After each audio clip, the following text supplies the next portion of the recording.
Are you tired of your parents telling you to save money? Would you love to find the love of your life in 30 seconds or less? And even best yet, would you love to stop going to school learning things that you don't care about? Hi, my name is Kelsey Swift, and this is the Game of Life. This revolutionary roadmap to success was created in 1860, and it's all about your life, your way. All you gotta do is spin the wheel and get the chance to move through life at a breakneck pace. Imagine being able to graduate college, get married, and have triplets all in the same turn. Wow! So what are you waiting for? Go and get yours today and see where life takes you. That was weird. Even as a lifelong fan of the Game of Life, I know that seemed too good to be true. The fact that you can move through your entire life from college to retirement in a matter of 30 to 45 minutes is so wild. I think we can all agree that this is unrealistic. We know things like school and our careers, creating our own families one day, all these things take a lot of time and effort. However, sometimes we can be guilty of thinking that our spiritual lives work this way as well. We trick ourselves into thinking that being saved is the same thing as being mature in our faith. But unlike the Game of Life, and just like things in real life, our spiritual maturity, it takes time and work. And that's what we're gonna talk about today. And to do that, we're gonna be diving back into the book of Hebrews today. If you joined us the past few weeks, you know that we've been looking at this book and we talked about how we don't exactly know 100% who the author was, but what we do know, and especially from what we're gonna read today, it is clear that whoever wrote the book of Hebrews felt very strongly about spiritual maturity. So let's dive in together. Let's check out Hebrews 5:11 through 14 together. There is much more we would like to say about this, but it is difficult to explain, especially since you are spiritually dull and don't seem to listen. You have been believers so long now that you ought to be teaching others. Instead, you need someone to teach you again the basic things about God's word. You are like babies who need milk and cannot eat solid food. For someone who lives on milk is still an infant and doesn't know how to do what is right. Solid food is for those who are mature, who through training have the skill to recognize the difference between right and wrong.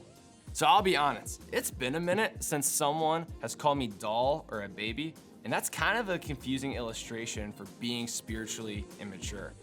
But what I think the author is trying to tell us here is that a strong relationship with God isn't possible without work. Can you and I start a relationship with God without much work? Yes, absolutely. All we have to do is admit that we've broken our relationship with God and ask Jesus to be a part of our lives, helping us restore that relationship.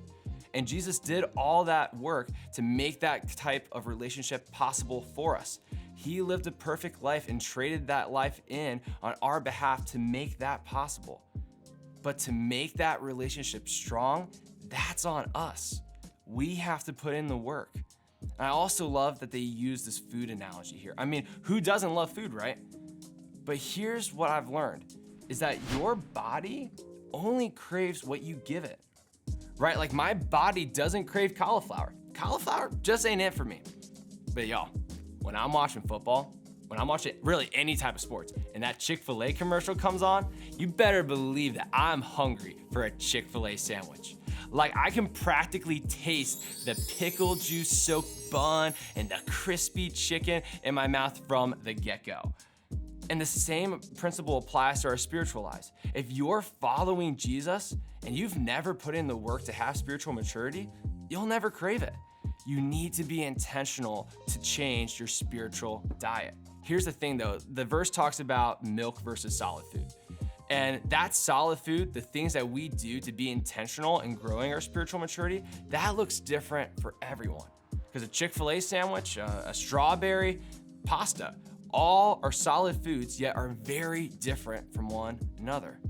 And that's why we have to be careful not to slip into a comparison trap here, because we're all gonna have different next steps today as we head out from here that will help us grow in our spiritual maturity. Take prayer, for example. Someone who has been following Jesus is gonna pray differently than someone who's recently made that decision to trust him. So some of you, your next step will be praying to God about something that you've had a hard time telling others about. And others of you, you can just simply take that step to start talking to God through prayer each day from the get-go. And how about reading our Bibles? Someone who's been growing up reading the Bible is gonna have an easier time understanding it than someone who doesn't even own a Bible yet. So for some of us, after today, we need to start reading different parts of the Bible, the parts that we're not just comfortable with or the ones that we find easy to understand. Or maybe even others of us just need to take that step to dive into a Bible reading plan with someone who has written out some thoughts about what we're reading so it's easier for us to understand it as well. Or maybe we need to start looking at the influences that we allow to speak into our lives.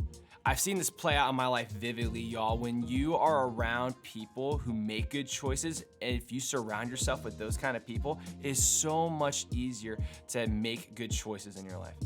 But also when you surround yourself with people who are bad influences on your life, who are bad influences on your relationship with God, it's so much easier to make bad choices as well. So if that feels like you, maybe you need to ask a positive influence in your life to be a mentor for you to help fill you up with encouragement. Your group leader is a great example of someone you could ask for that. And maybe the step could even look like you starting to change which friends you choose to spend time with, because some of our friends can negatively affect our behaviors, our thoughts, even our relationship with God. And I say all this to say what I hope is becoming clear is that we all have next steps, all things that we can do to work on our spiritual maturity in our relationship with God.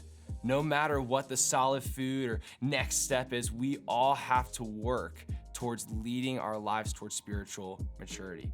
Does it take time and work? Yes. But I believe in you, and I know you can do this. So right now, start thinking about what's that hard step that you need to take to become more spiritually mature, and know that we're cheering you on as you grow in your relationship with God in this way. You guys got this. We'll see you next time.